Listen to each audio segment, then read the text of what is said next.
Today, we will be reviewing how to complete a client packet with Consumer Direct Care Network. The first page you will need to complete is the Consumer Data Form. This form includes 3 sections that will need to be completed for your packet: consumer information, employer of record, and new employer of record information. The first section needs to include the client's information. This is the individual that will be receiving services. On the name and program, please make sure to list the first, middle, and last name of the client receiving services.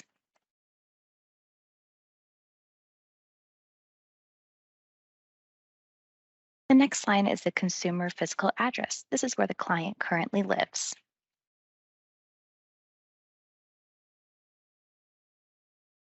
Not only do you include the street address, but you'll need to make sure to include the city, the state, the zip code, as well as the county that person is residing. The next section you'll need to complete is for the phone number. So the home phone number is the landline phone number.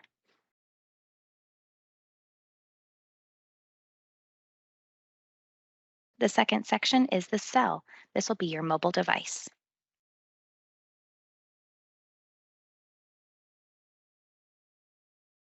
Please also be sure to include the email address.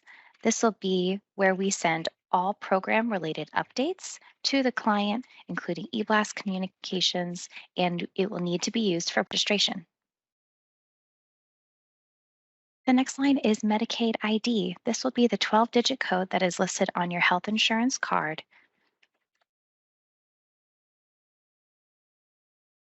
Next, you'll need to indicate your gender, include your date of birth, include your full Social Security number,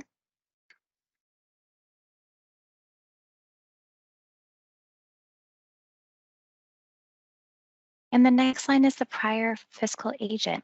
If you are coming to Consumer Direct Care Network from another fiscal employer agent, please indicate yes. Once you indicate yes, please be sure to list the name of the agent that you are coming to us from.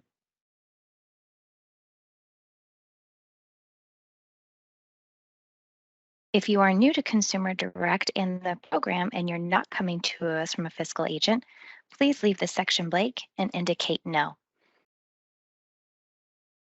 The next section that will need to be completed is prior employer of record. If you are switching employer of records, this is the section you will need to indicate who you will be switching your employer to. If you are receiving a new employer, please make sure you indicate yes to this question: is consumer switching their EOR? If yes, we need to list the previous EOR's name.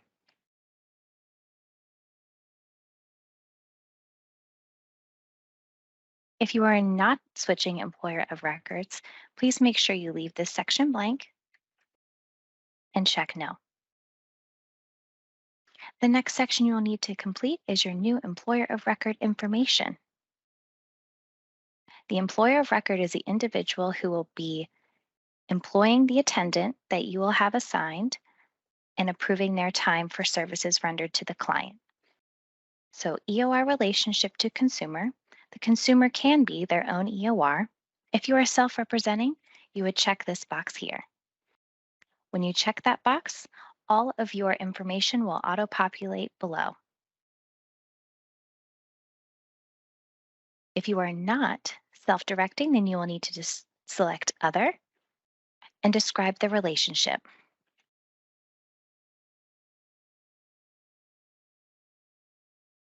You'll need to list the full name that's on the employer of record's Social Security card.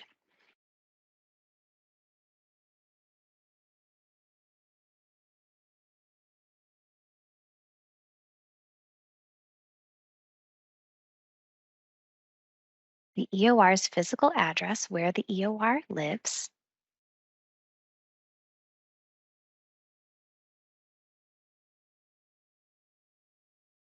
So we'll need to include the city, the state, the zip code, and the county the individual resides in. The mailing address for the employee record also needs to be included. This can be different than the physical address.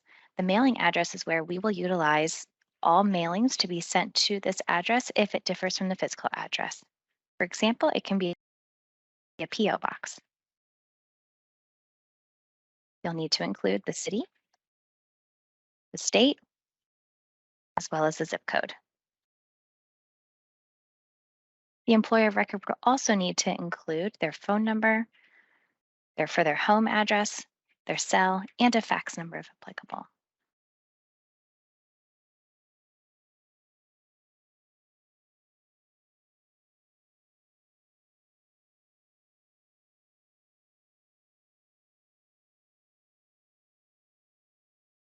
The employer of record will also need to include their date of birth,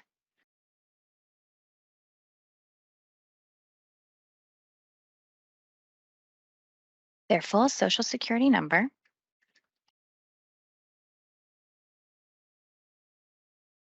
and their email address.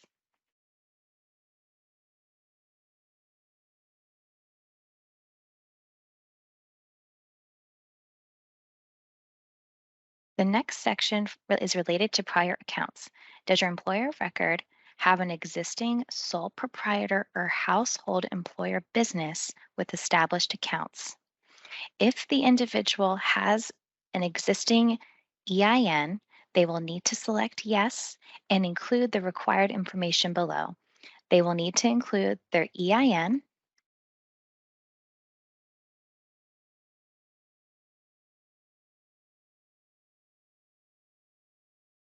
their Virginia account number, their Virginia unemployment account number, and the SUTA rate.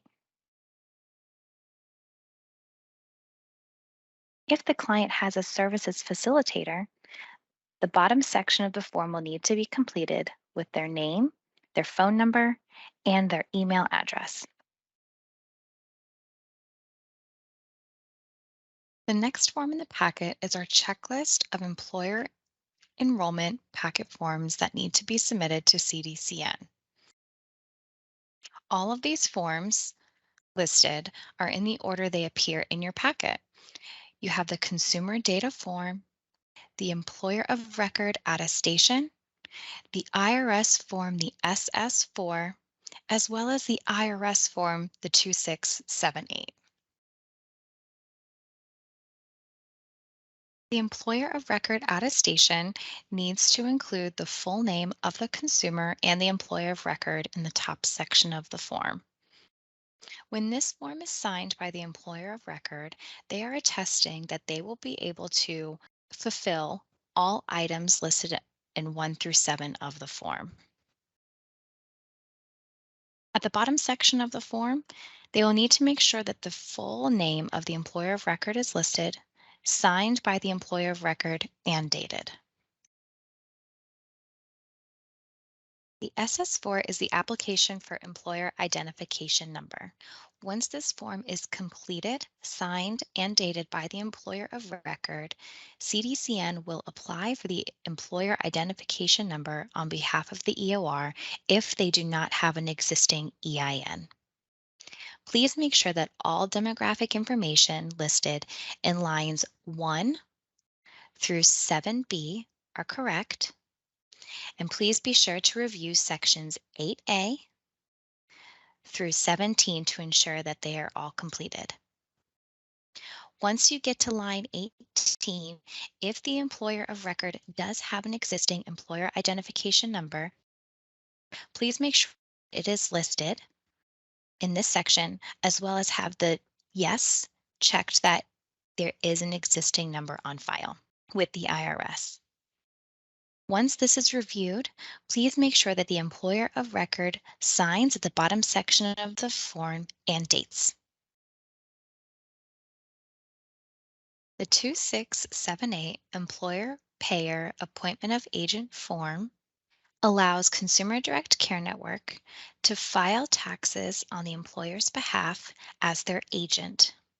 Please make sure that line 1 in part 2 of the form includes the full EIN and that the full name of the employer of record's name is listed in line 2. Once that information is confirmed to be completed, please make sure that you sign and date your name in the bottom left corner of the form. Consumer Direct Care Network's Payroll Calendar is also included in your packet. Any date that has a circle around it is deemed your pay date that you'll receive your paycheck. If you see a date that has a triangle shape around it, this indicates a postal or bank holiday. The second page of our payroll calendar indicates the pay periods.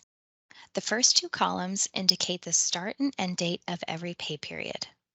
The third column indicates the EVV time correction deadline, which is the Friday before the indicated pay date. And then also the pay date is listed in the final column.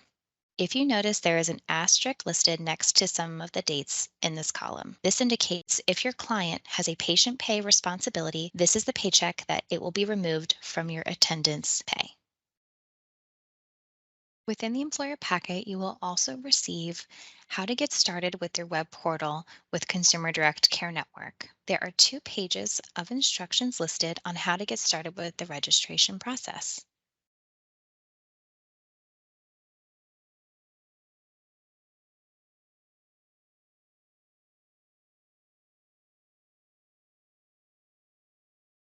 Within the packet, you will also receive instructions on how to download and utilize our Celltrak app.